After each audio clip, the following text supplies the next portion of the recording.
Hello students, welcome back. Cell biology के इस lecture में हम न्यूक्लियस का बचा हुआ पोर्शन कंप्लीट करेंगे। क्लियर है? तो हम स्टार्ट करते हैं।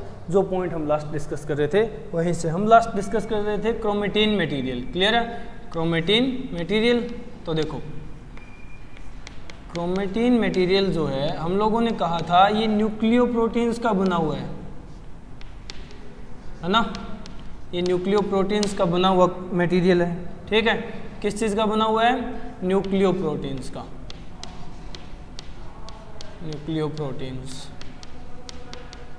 न्यूक्लियोप्रोटीन्स जो हैं वो दो कंपोनेंट्स में डिफरेंशिएटेड होते हैं। मतलब न्यूक्लियोप्रोटीन्स के दो पार्ट होते हैं। दो पार्ट कौन कौन से? तो देखो, दो पार्ट कौन कौन से? पहला पार्ट है इसका न्यूक्लिक एसिड। क्लियर है? सेकंड पार्ट है प्रोटीन्स। तो न्यूक्लियो प्रोटीन्स हो गए। अब न्यूक्लिक एसिड कौन से प्रेजेंट होते हैं और प्रोटीन कौन से प्रेजेंट होते हैं? तो देखो, न्यूक्लिक एसिड यहाँ प्रेजेंट होते हैं डीएनए और आरएनए। दो न्यूक्लिक एसिड प्रेजेंट होते हैं। प्रोटीन भी यहाँ दो प्रेजेंट होते हैं। एक तो हिस्टोन प्रोटीन और दूसरा नॉन हिस्टोन प्रोटीन्स। दो तरह के प्रोटीन प्रेजेंट है। क्लियर है? हिस्टोन प्रोटीन बाय नेचर कैसे होते हैं और non histone protein by nature कैसे होते हैं? तो देखो, अगर केमिकल नेचर की बात करें तो हिस्टोन प्रोटीन जो हैं वो बेसिक होते हैं। ठीक है? बेसिक होते हैं। और जबकि नॉन हिस्टोन प्रोटीन एसिडिक होते हैं। ये तो बात हुई प्रोटीन्स की। अब जो हमारे पास न्यूक्लिक एसिड है इनमें से ज़्यादा डीएनए होता है। ठीक है? अगर हम ह्यूमन जीनोम की बात करें, ह्यूमन जेनेटिक मटेरियल की बात कर रहे हैं, तो मोर अमाउंट में डीएनए और लेस अमाउंट में आरएनए होता है। समझ गए ना ये पॉइंट? क्लियर है? तो न्यूक्लियो प्रोटीन बने हुए हैं न्यूक्लिक एसिड और प्रोटीन्स, दो कंपोनेंट्स के।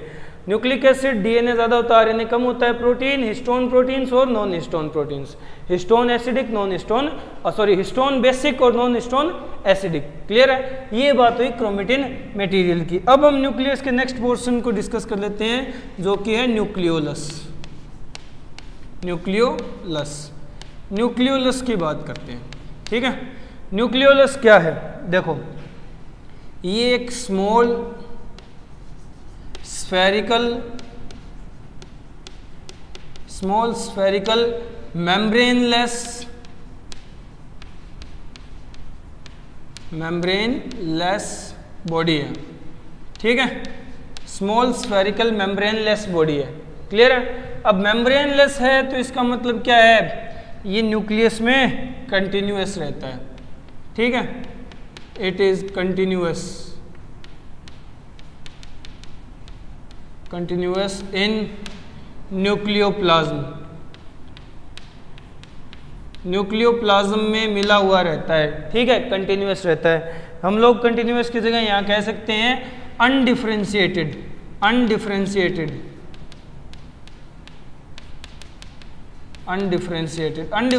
का मतलब जिसको डिफरेंशिएट ना किया जा सके। ठीक है? अनडिफरेंशिएटेड रहता है।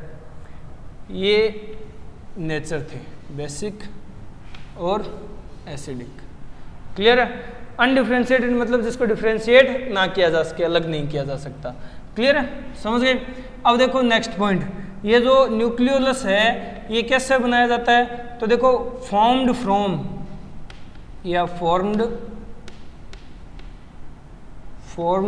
Bye NOR। ठीक है? नोर से बनाया जाता है। ये नोर क्या होता है? नोर होता है nucleolar organising reason.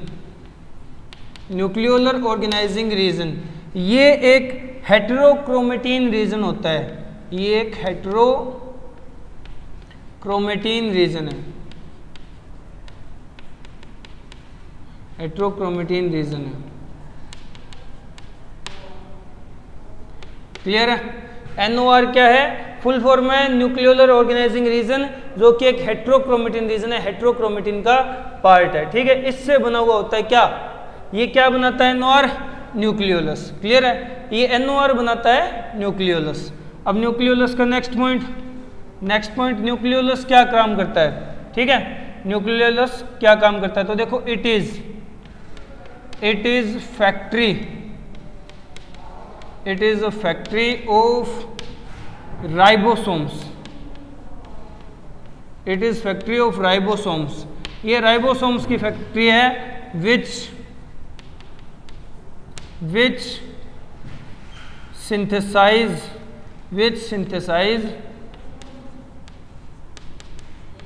synthesize proteins, जो कि प्रोटीन सिंथेसाइज करता है। ये राइबोसोम की फैक्ट्री है, वो राइबोसोम जो प्रोटीन सिंथेसाइज करता है। ठीक है, वो राइबोसोम जो प्रोटीन सिंथेसाइज करता है। क्लियर है? तो इस बेसिस पे हम लोग क्या कह सकते हैं? हम लोग कहेंगे hence nucleolus is found abundantly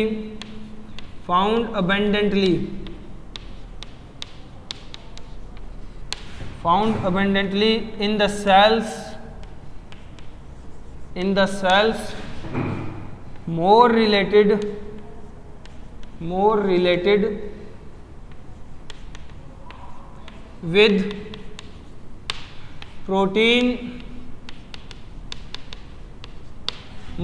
with proteins synthesizing।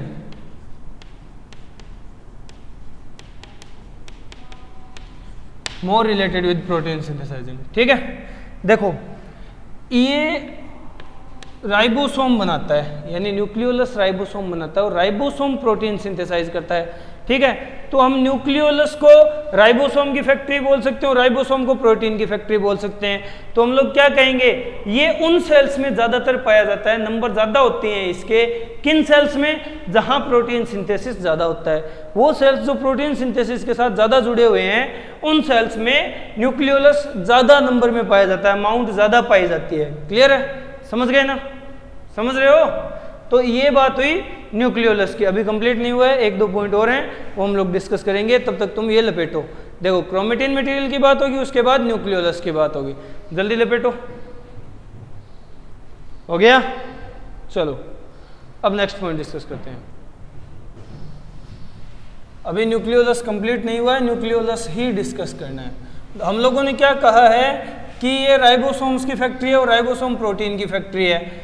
और न्यूक्लियोलस ज़्यादातर उन सेल्स में पाए जाते हैं, मतलब न्यूक्लियोलस के ज़्यादा नंबर उन सेल्स में देखे जाते हैं जो प्रोटीन सिंथेसिस के साथ ज़्यादा रिलेटेड हैं। ठीक है, जो ज़्यादा हेल्पफुल हैं प्रोटीन सिंथेसिस में। क्लियर है ना? समझ गए? तो हम न्यूक्लियोलस ही डिस्कस कर रहे हैं। नेक्स्ट पॉइंट देखो, न्यूक्लियोलस का नेक्स्ट पॉइंट देखो। हम लोगों ने कहा राइबोसोम बनाता है। राइबोसोम जब बनता है, राइबोसोम के 2 मेन पार्ट होते हैं, आरएनए और प्रोटीन। ठीक है, तो राइबोसोम का आरएनए आरएनए और राइबोसोम का प्रोटीन राइबोसोमल प्रोटीन। ये दोनों कहाँ से आते हैं? राइबोसोम के बनते वक्त।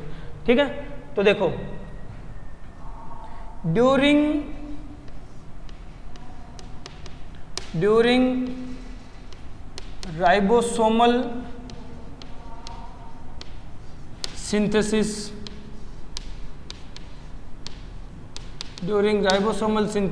in nucleolus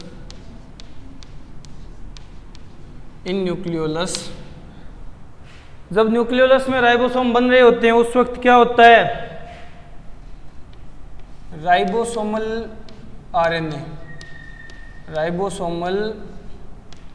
आरएनए यानी आरआरएनए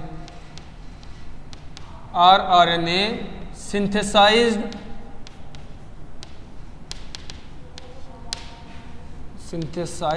in nucleus यानी mainly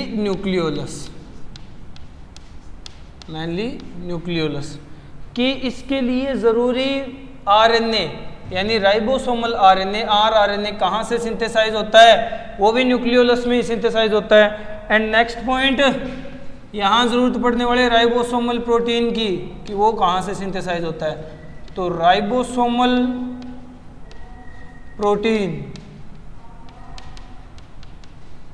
proteins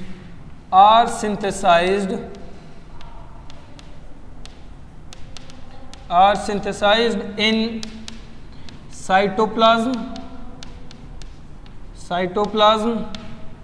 and transported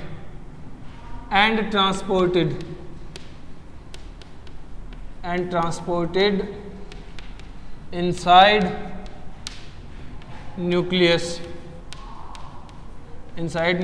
to nucleolus.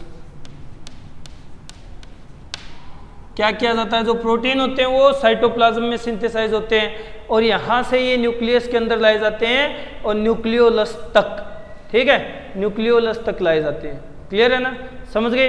ये इंपॉर्टेंट पॉइंट था, ये पॉइंट क्वेश्चन देता है, इस पे क्वेश्चन पूछे भी गए हैं, पूछे भी जाएंगे। क्लियर है ना, समझ गए?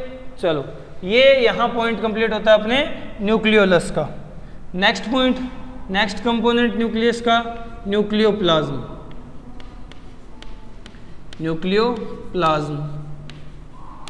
न्यूक्लियोप्लाज्म देखो,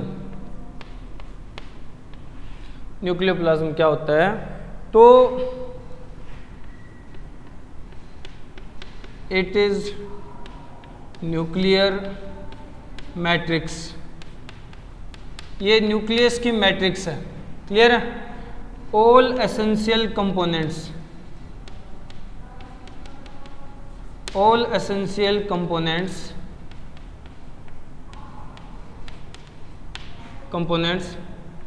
present in it, इसी के अंदर प्रेजेंट होते हैं, जेनेटिक मटेरियल से लेकर न्यूक्लियोलस तक। क्लियर है? इट इज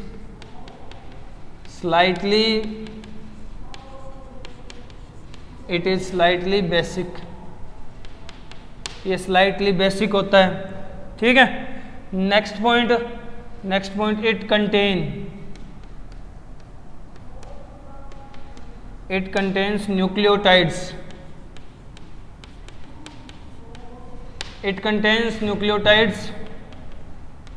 in form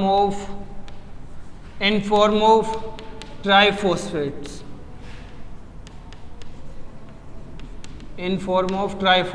यानी न्यूक्लियोटाइड ट्राइफॉस्फेट, एनटीपी की फॉर्म में प्रेजेंट होंगे न्यूक्लियोटाइड्स यहाँ। क्लियर है? समझ गए? और यहाँ कुछ एंजाइम्स भी प्रेजेंट होते हैं, DNA polymerase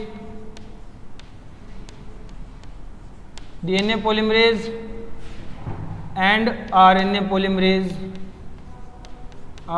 polymerase present here, यहाँ प्रेजेंट होते हैं डीएनए और आरएनए पॉलीमरेज। ठीक है? ये भी एक इम्पोर्टेंट पॉइंट है। क्लियर हो गया ना? समझ गए? तो ये सारे पॉइंट्स किसके थे? न्यूक्लियोप्लाज्म के। ये सारे पॉइंट्स किसके थे? न्यूक्लियोप्लाज्म के। कि न्यूक्लियोप्लाज्म स्लाइटली बेसिक होती है, ठीक है, न्यूक्लियस का मैट्रिक्स है ये, और सारे एसेंशियल कंपोनेंट इसी के अंदर प्रेजेंट होते हैं, और ये इसमें न्यूक्लियोटाइड्स होते हैं ट्राइफॉस्फेट्स के फॉर्म में, एनटीपी की फॉर्म में। नेक्स्ट और लास्ट डीएनए पॉलीमरेज और आरएनए पॉलीमरेज जैसे एंजाइम्स प्रेजेंट होते हैं इसके अंदर। तो ये है अपना न्यूक्लियोप्लाज्म और ये है न्यूक्लियोलस। जल्दी से लपेट लो, फिर नेक्स्ट पॉइंट डिस्कस करते हैं। जल्दी लपेटो, जल्दी पॉज करके नोट डाउन कर लो। हो गया? चलो अब नेक्स्ट पॉइंट डिस्कस करते हैं। ये बात हुई न्यूक्लियोलस एंड न्यूक्लियोप्लाज्म की।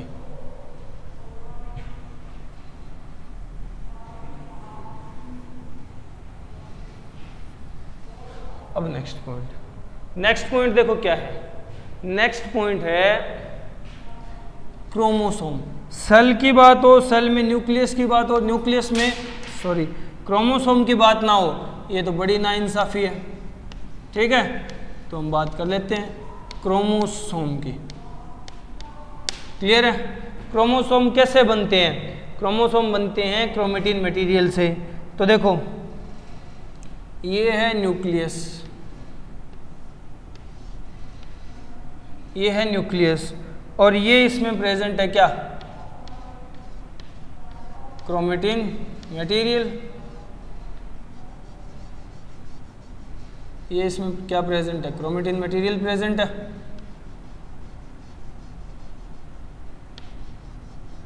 पेरिफेरी पे थोड़ा सा डेंसली कंडेंस्ड है तो इसको बोला जाता है हेट्रोक्रोमेटिन, और सेंटर में लूजली कंडेंस्ड है तो इसको बोला जाता है यूक्रोमेटिन। ये है क्रोमेटिन मटेरियल, क्रोमेटिन मटेरियल।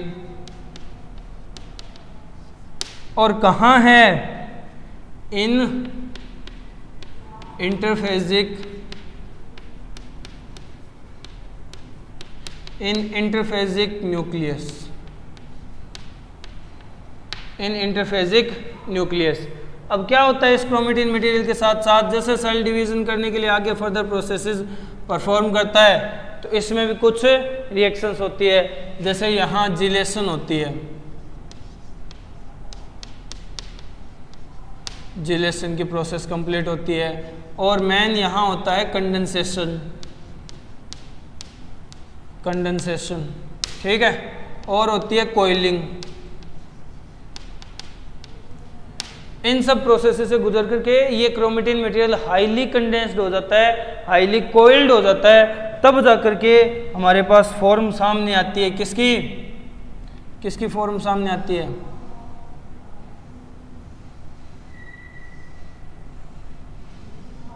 ये क्रोमोसोम की फॉर्म सामने आती है। ये फॉर्म बनाओ चाहे ये फॉर्म बनाओ, ठीक है, क्लियर है ना, समझ गए। देखो अब बात करते हैं, ये क्या है, ये है chromosome,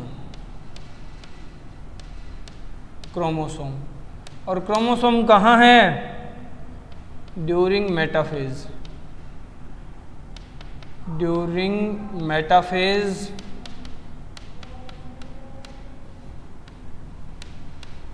of M phase, M phase के मेटाफेज में है, ठीक है। हमें ये क्लियरली नजर आता है, ये क्रोमोसोम क्लियरली नजर आता है, ये वाला फॉर्म नजर आता है क्रोमोसोम का, ठीक है, डबल स्टैंडर्ड वाला, समझ रहे हो ना। ये फॉर्म हमें क्लियरली नजर आता है during metaphase of M phase, clear है। और क्रोमेटिन मटेरियल होता है इंटरफेजिक न्यूक्लियस में प्रेजेंट, समझ रहे हो। वहाँ न्यूक्लियस नहीं बनाया मैंने क्योंकि वहाँ तक पहुँचते पहुँचते सेल में न्यूक्लियर मेम्ब्रेन डिसअपियर हो चुकी होती है, ठीक है, क्लियर है ना। तो ऐसे बनते हैं क्रोमोसोम, ऐसे बनते हैं क्या, क्रोमोसोम। अब क्रोमोसोम के स्ट्रक्चर देखो, detailed structure of chromosome, detailed structure of chromosome. देखो क्रोमोसोम के डिटेल्ड स्ट्रक्चर में क्या क्या पार्ट होंगे,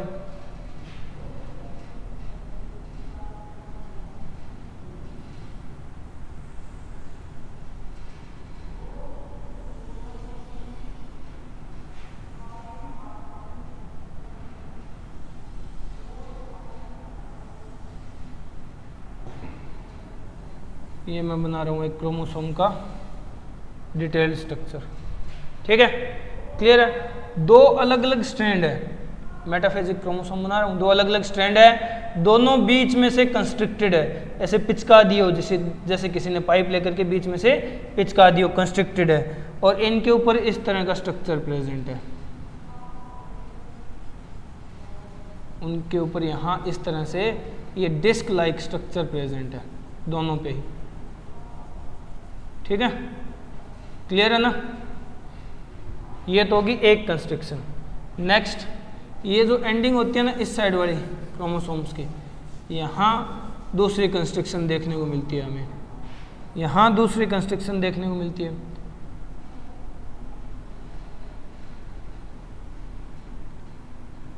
यहाँ दूसरी कंस्ट्रक्शन देखने को मिलती है, देखो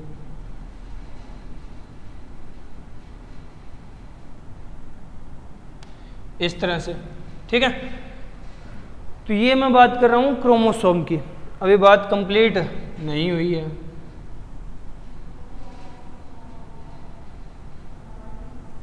अभी बात कंप्लीट नहीं हुई है।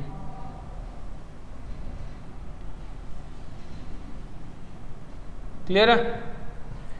पहले डायग्राम को ढंग से समझो, प्यार से, मोहब्बत के साथ डायग्राम को समझोगे तो डायग्राम समझ आएगा, नहीं तो घंटा पल्ले नहीं पड़ने वाला ये डायग्राम, कॉम्प्लिकेटेड डायग्राम है।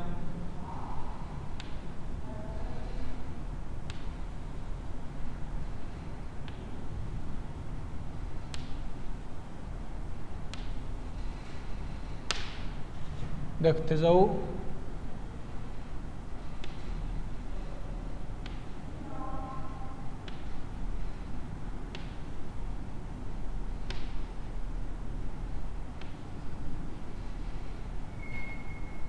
ये क्या है? क्रोमोसोम का डायग्राम है। ये है क्रोमोसोम का diagram, metaphasic chromosome, metaphasic chromosome जो तुम्हें डबल स्टैंडर्ड दिख रहा है। क्लियर है? समझे ये डायग्राम यहाँ तक? अब देखो, अब कर लेते हैं इसकी लेबलिंग, अब कर लेते हैं इसको लेबलाइज। क्लियर है? तो देखो ये जो दोनों पार्ट हैं इन्हें कहा जाता है टेलोमियर्स। ठीक है? क्लियर है? और ये जो अगर मैं कहूँ तो एक तरह से तुम लोग कवरिंग कह सकते हो इसे। ठीक है? ये जो कवरिंग वाला पार्ट है इसे बोलते हैं पेलिकल। ये है पेलिकल, समझ गए? क्लियर है?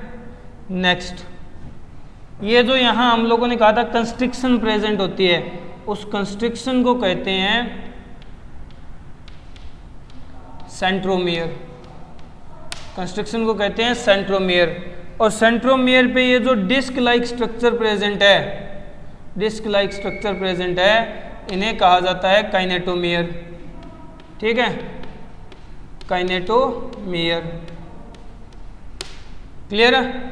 समझ गए? अब ये तो प्राइमरी कंस्ट्रिक्शन है सेंट्रोमियर तो, और इन पे ये प्रोटीन डिस्क काइनेटोमियर प्रेजेंट है। नेक्स्ट ये है सेकेंडरी कंस्ट्रिक्शन। ये क्या है? ये है सेकेंडरी कंस्ट्रिक्शन, सेकेंडरी कंस्ट्रिक्शन। और ये सेकेंडरी कंस्ट्रिक्शन के बाद ये जो बचा हुआ हिस्सा बच गया यहाँ, ये बल्जिंग पार्ट, इसको बोला जाता है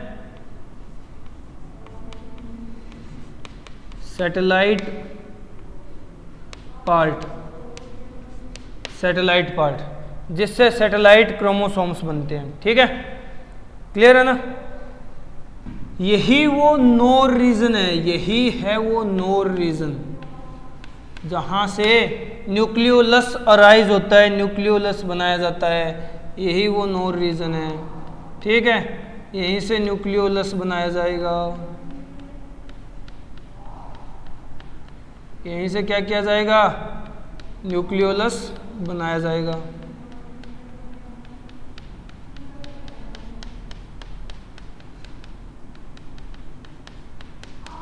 देखो यहीं से क्या बनाया जाएगा? न्यूक्लियोलस।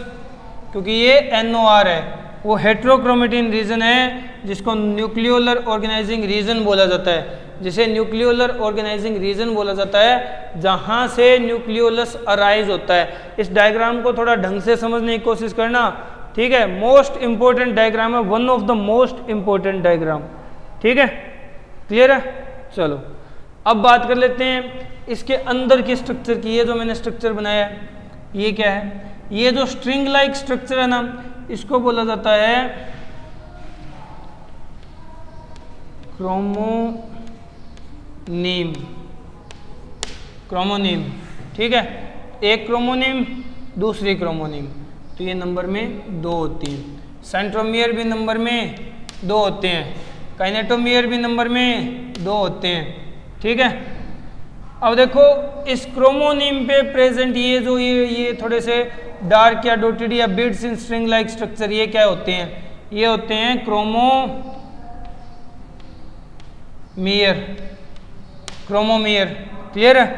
अब क्रोमोनीम बने किस चीज के होते हैं यही क्लियर कर लेते हैं। क्रोमोनीम बने हुए हैं, ये है क्या एक्चुअल में?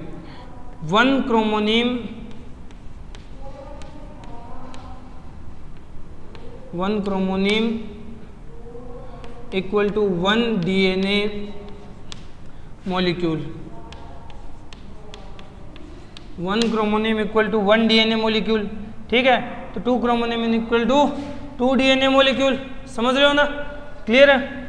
अब क्रोमोमियर क्या होते हैं? क्रोमोमियर होते हैं क्रोमोनिम में कुछ जगह DNA हाईली कंडेंस्ड हो जाते हैं, तो ये हैं highly condensed DNA part, highly condensed DNA वाले हिस्से हैं, क्लियर है, समझ गए ना। ये सेकेंडरी कंस्ट्रक्शन है। तो ये क्रोमोसोम का जस्ट एक स्ट्रक्चर है। अभी हम लोगों ने डिटेल कंप्लीट नहीं किया स्ट्रक्चर की, डिटेल हम लोग अब देखेंगे, तुम तब तक ये निपटाओ, ये स्ट्रक्चर निपटाओ, वीडियो पॉज करो, पॉइंट नोट डाउन कर लो, ठीक है। अब हम नेक्स्ट पॉइंट देखने वाले हैं, क्लियर है ना। चलो अब नेक्स्ट पॉइंट डिस्कस करते हैं। मैं ये ऊपर वाला हिस्सा रफ कर रहा हूं क्योंकि अभी इसकी जरूरत नहीं है। अभी हमें क्रोमोसोम का स्ट्रक्चर देखना है, तो क्रोमोसोम को तो रख लेते हैं, यही पार्ट डिस्कस कर लेते हैं, ठीक है, क्लियर है। चलो ये जो सेंट्रोमियर होते हैं, ठीक है, ये सेंट्रोमियर क्या है पहले तो यही डिस्कस करते हैं हम लोग। सेंट्रोमियर क्या है? तो सेंट्रोमियर है primary constriction, primary constriction, primary constriction है, क्लियर है। और ये एसेंशियल है, एसेंशियल कंस्ट्रिक्शन है, क्लियर है, एसेंशियल कंस्ट्रिक्शन है। नेक्स्ट कि ये एक्रोमेटिन पार्ट होता है, इसको एक्रोमेटिन पार्ट बोलते हैं, ठीक है। रीजन ऐसा क्यों बोलते हैं तो देखो,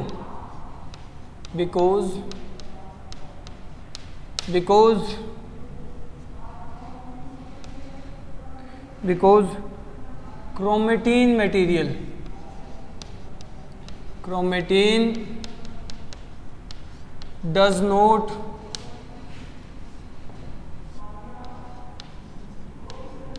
doesn't condense here,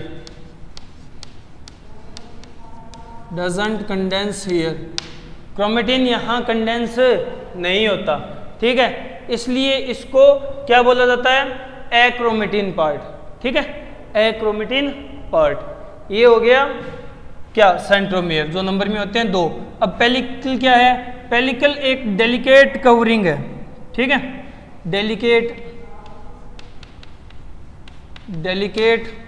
आउटलाइन है, क्योंकि ये तो मेम्ब्रेनलेस ही होता है, ठीक है, क्रोमोसोम तो मेम्ब्रेनलेस है, मेम्ब्रेन तो होती नहीं, तो जस्ट एक आउटलाइन है पेलिकल, क्लियर है। और ये है प्रोटीन रिच मैट्रिक्स, मैं यहाँ नोट डाउन कर लेता हूँ, जिसके अंदर ये क्रोमोनिम प्रेजेंट है ना, ये क्रोमोसोम की ये मैट्रिक्स, इसको कहा जाता है, ये है protein rich matrix, protein rich matrix, protein rich matrix, ठीक है। अब बात कर लेते हैं टीलोमर्स की, टीलोमियर, टीलोमियर, टीलोमियर क्या है, ठीक है, टीलोमियर क्या है? तो टीलोमियर को थोड़ा सा डिटेल में समझने की कोशिश करना, टीलोमियर को थोड़ा सा डिटेल में समझने की कोशिश करना। ये क्रोमोसोम के टेल एंड्स हैं, ठीक है, ये क्या है? Tail end, tail ends of chromosome, chromosome के टेल एंड है, ठीक है, जहां पर इनका ये हिस्सा एंड होता है, ये वाला हिस्सा जहां एंड हो रहा है ना, वो टेल एंड्स हैं, क्या? टेलोमियर्स, ठीक है। और यहां पर टीलोमरेज एंजाइम प्रेजेंट होता है, टीलोमरेज एंजाइम प्रेजेंट होता है, क्लियर है। नेक्स्ट यही टीलोमियर्स गुएनिन रिच होते हैं, गुएनिन रिच होते हैं, ठीक है, गुएनिन काफ़ी ज़्यादा अमाउंट में होता है इनके अंदर, क्लियर है, ये टेलोमर्स के इंपॉर्टेंट पॉइंट थे। अब आ जाओ काइनेटोमियर पे, अब आ जाओ काइनेटोमियर पे, ठीक है। काइनेटोमियर क्या होते हैं? काइनेटोमियर होते हैं 2 protein disc, protein disc present on centromere, जो सेंट्रोमियर पे प्रेजेंट रहती है, सेंट्रोमियर को कवर करके रखती है, ठीक है। नेक्स्ट पॉइंट क्या है इनका कि स्पिंडल फाइबर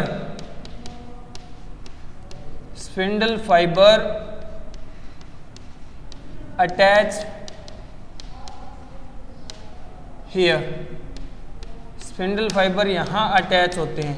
ये काइनेटोमियर का इंपॉर्टेंट पॉइंट है, ये काइनेटोमियर का क्या है, एक मोस्ट इंपॉर्टेंट पॉइंट है कि स्पिंडल फाइबर्स आकर के इनसे जुड़ते हैं, समझ गए। वही स्पिंडल फाइबर जो सेंट्रियोल बनाता है, सेंट्रियोल प्रोड्यूस करता है, वो आकर के इन काइनेटोमियर से जुड़ते हैं, क्लियर है, समझ गए। अब ये क्या हो रहा है, ये यहाँ नोर से, जो कि एक हेट्रोक्रोमेटिन रीजन है, नोर क्या है, एक हेट्रोक्रोमेटिन रीजन है, ठीक है, हेट्रोक्रोमेटिन, एक हेट्रोक्रोमेटिन रीजन है, यहां से अराइज हो रहा है क्या, न्यूक्लियोलस, क्या अराइज हो रहा है, न्यूक्लियोलस, ठीक है, क्लियर है, समझ गए। अब ये जो सैटेलाइट पार्ट बचा, अब ये जो सैटेलाइट पार्ट बचा, इस सैटेलाइट पार्ट से स्पेशल डीएनए बनता है, ठीक है। यहाँ पर जो प्रेजेंट है डीएनए मॉलिक्यूल, उनको स्पेशली हम लोग क्या कहते हैं, उनको स्पेशली कहते हैं सैटेलाइट डीएनए, या फिर इस क्रोमोसोम को, ठीक है, इस क्रोमोसोम को या क्रोमोसोम के इस हिस्से को, या फिर मैं कहूँ वो क्रोमोसोम जिसमें ये सैटेलाइट पार्ट या सैटेलाइट बॉडी प्रेजेंट हो, उसे सेट क्रोमोसोम बोला जाता है, ठीक है। ये क्या है, ये है part of chromosome, part of chromosome after secondary constriction, after secondary constriction, जो कि यहाँ है। और ये सेकेंडरी कंस्ट्रक्शन मैं अभी कह देता हूँ, ये नॉन एसेंशियल है, ये नॉन एसेंशियल है, क्लियर है। और इसके बाद जो पार्ट बचता है क्रोमोसोम का, वो सैटेलाइट बॉडी या सैटेलाइट पार्ट कहलाता है, क्लियर है ना, समझ गए। अब इसी से सेट क्रोमोसोम बनते हैं, वो हम लोग डिस्कस करेंगे बाद में, ठीक है। तो ये क्रोमोसोम की थोड़ी बहुत डिटेल है, जल्दी से लपेटो इसे, वीडियो पॉज करो, पॉइंट नोट डाउन करो, फिर नेक्स्ट पॉइंट डिस्कस करते हैं हम लोग, ठीक है। जल्दी हो गया, चलो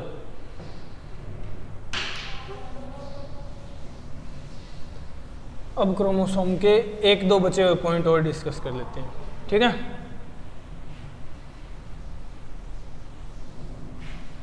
ये क्रोमोसोम का स्ट्रक्चर, उसके पार्ट्स और पार्ट्स की स्पेसिफिकेशन थी।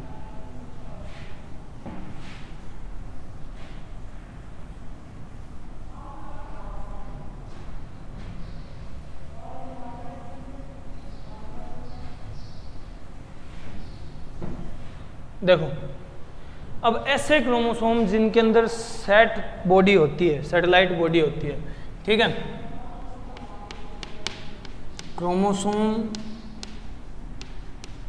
क्रोमोसोम्स हैविंग सैटेलाइट पार्ट या satellite body are known as SAT chromosomes,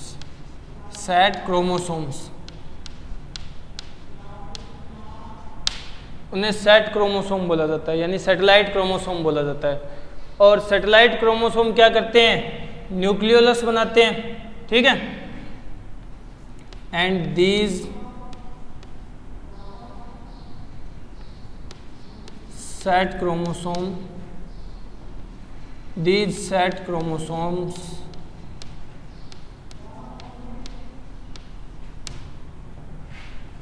form nucleolus,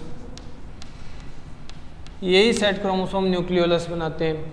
अब ह्यूमन बॉडी में, अगर ह्यूमन बॉडी की बात करें, इन ह्यूमन बॉडी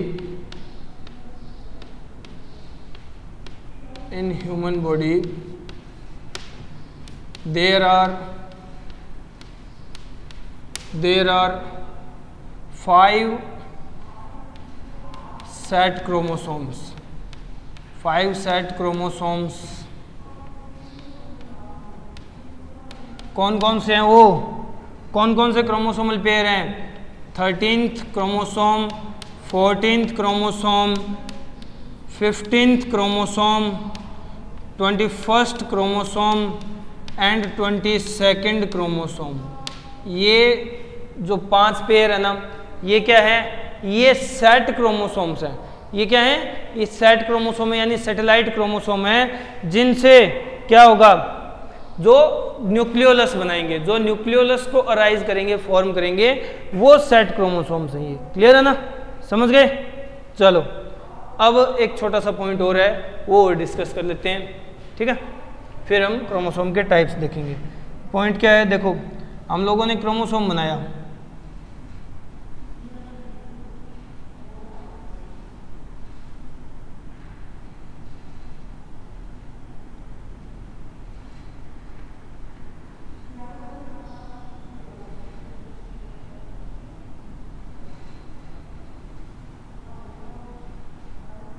देखो हम लोगों ने क्रोमोसोम बनाया। अब क्रोमोसोम के हम लोगों ने इस तरह से 2 स्ट्रैंड बनाए थे, 2 पार्ट किए थे, तो देख लेते हैं, ठीक है? एक केस में तो हम दोनों पार्ट्स को लेकर के चलेंगे और एक केस में एक सिंगल पार्ट को, ठीक है? एक केस में तो एक सिंगल पार्ट को, और एक केस में हम लोग दोनों पार्ट्स को लेकर के चलेंगे। क्या कहते हैं? ठीक है, देखो यहाँ क्या है? यहाँ कंस्ट्रक्शन है, कंस्ट्रक्शन पे काइनेटोमियर प्रेजेंट है, कंस्ट्रक्शन पे काइनेटोमियर प्रेजेंट है। अब देखो नेक्स्ट पॉइंट, ये पूरा का पूरा कहलाता है एक क्रोमोसोम। अगर मेटाफेजिक क्रोमोसोम की बात हो रही हो तो पूरा का पूरा एक क्रोमोसोम कहलाता है, जिसमें ये 2 सिस्टर क्रोमेटिड्स होती हैं, 2 क्रोमेटिड्स, 2 क्रोमेटिड होंगी, ठीक है? या फिर इनको हम लोग कह सकते हैं एक के अंदर एक क्रोमोनिम, दूसरे के अंदर दूसरी क्रोमोनिम, तो ये 2 क्रोमोनिम है। क्या है? 2 क्रोमोनिम है, 2 क्रोमोनिम, 2 क्रोमोनिम है। या फिर मैं कह सकता हूं 2 डीएनए मॉलिक्यूल है, ठीक है? 2 डीएनए मॉलिक्यूल, 2 डीएनए मॉलिक्यूल। यहां कंफ्यूज होते हैं बच्चे काफी बार, ठीक है? अब देखो ये एक सिंगल है, सिंगल को क्या कहेंगे? सिंगल को पहली बात तो हाफ क्रोमोसोम बोलते हैं, हाफ क्रोमोसोम, ठीक है? नेक्स्ट एक क्रोमेटिड है, एक सिंगल क्रोमेटिड है, और एक सिंगल ही क्रोमोनिम है, एक सिंगल ही क्रोमोनिम है, और एट लास्ट एक ही डीएनए मॉलिक्यूल है, एक डीएनए मॉलिक्यूल। तो इस तरह से पार्ट्स को डिफाइन किया जाता है, बताया जाता है, ठीक है? हो गया ना पॉइंट क्लियर? समझ गए हो कि अब तो कोई डाउट नहीं? चलो ये था क्रोमोसोम का लास्ट पॉइंट। अब हम देखते हैं क्रोमोसोम की टाइप्स। पहले जल्दी से लपेटो, फिर टाइप डिस्कस करते हैं। हो गया? चलो नेक्स्ट पॉइंट। अब हम बात करेंगे क्रोमोसोम के टाइप्स की।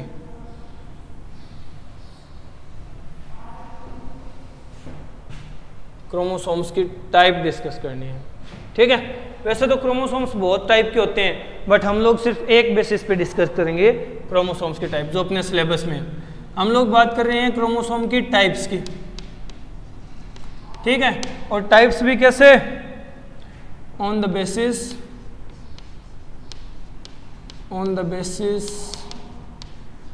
ऑफ प्रेजेंस ऑफ सेंट्रोमियर, या फिर प्रेजेंस की जगह मोर करेक्ट कहूँ था position of centromere, on the basis of position, position of centromere. Centromere की पोजीशन के बेस पे डिस्कस करने वाले हैं हम लोग टाइप्स। ठीक है, तो देखो टाइप में पहला टाइप क्या होगा? पहला टाइप होता है मेटासेंट्रिक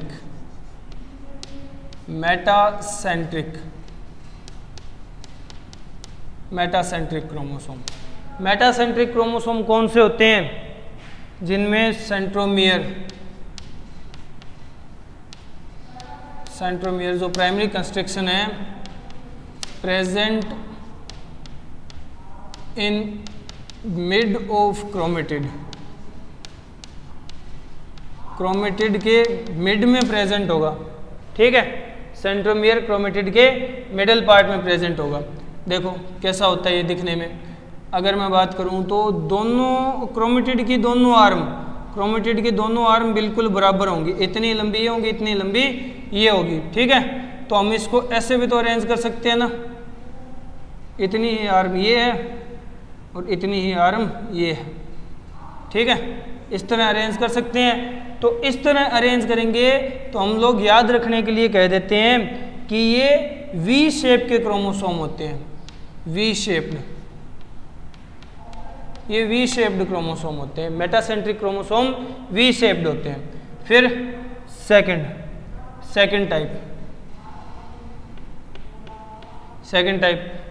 टाइप होते हैं सब metacentric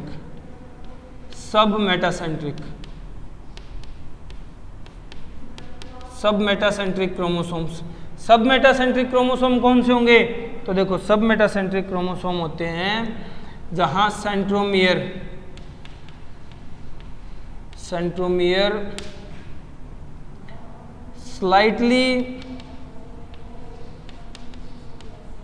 slightly moves toward one pole, थोड़ा सा एक पोल की तरफ होता है। ठीक है, स्लाइटली मूव्स बोल दो या स्लाइटली प्रेजेंट बोल दो, प्रेजेंट टुवर्ड वन पोल। ठीक है, थोड़ा सा एक पोल की तरफ प्रेजेंट होता है, यानी एक आर्म तो बड़ी होगी और एक आर्म छोटी होगी, इस तरह से होगा। तो हम लोग इस स्ट्रक्चर को ऐसे भी तो अरेंज कर सकते हैं, ऐसे भी तो अरेंज कर सकते हैं ना। इस फॉर्म को क्या बोलते हो? इस स्ट्रक्चर को क्या बोलते हो? इस स्ट्रक्चर को हम लोग बोलते हैं एल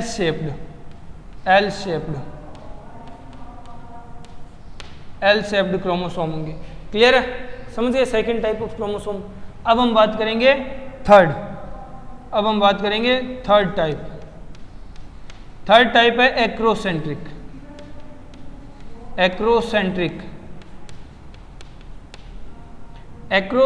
क्रोमोसोम में क्या होता है?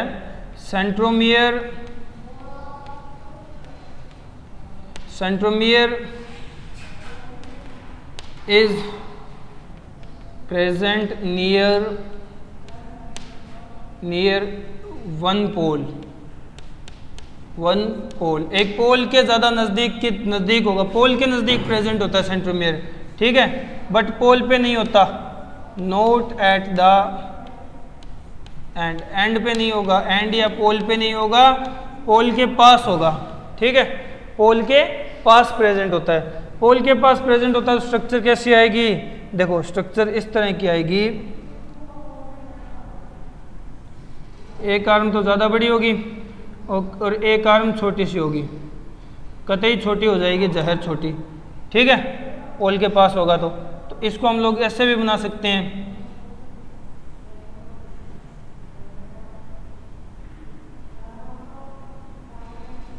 इस तरह। तो इसको हम लोग बोलेंगे, कैसी शेप बनी है? ये बनी है इंग्लिश के छोटे जे जैसी। ठीक है, स्मॉल जे शेप्ड।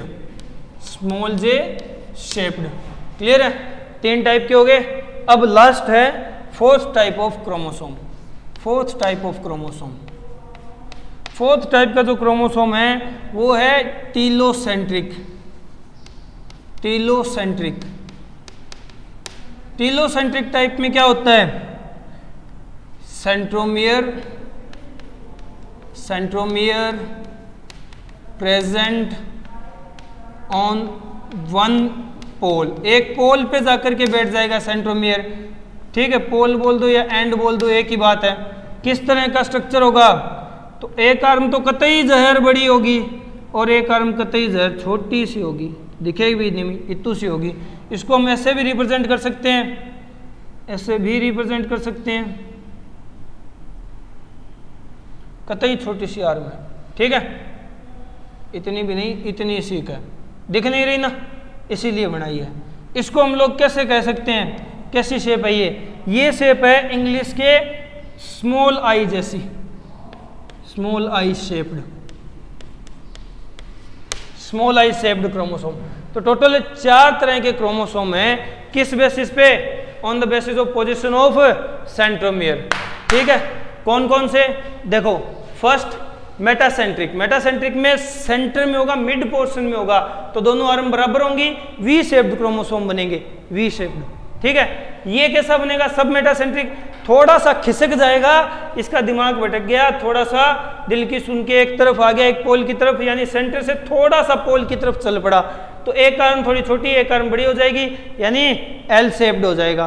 क्लियर है। एक्रोसेंट्रिक, एक्रोसेंट्रिक में क्या होगा, पोल की तरफ जाता जाता जाता जाता कतई पोल की तरफ चला गया, बट पोल पे नहीं पहुंचा, एंड पे नहीं पहुंचा है, एंड के पास पहुंचा है, तो एक आर्म तो काफी बड़ी, एक आर्म काफी छोटी हो जाएगी, इस तरह रेंज हो सकती है, तो हम बोलते हैं जे शेप्ड होता है। ठीक है, और ये वाला यहाँ तो कतई बौखला गया और पोल पे ही पहुंच गया, एंडिंग पे ही।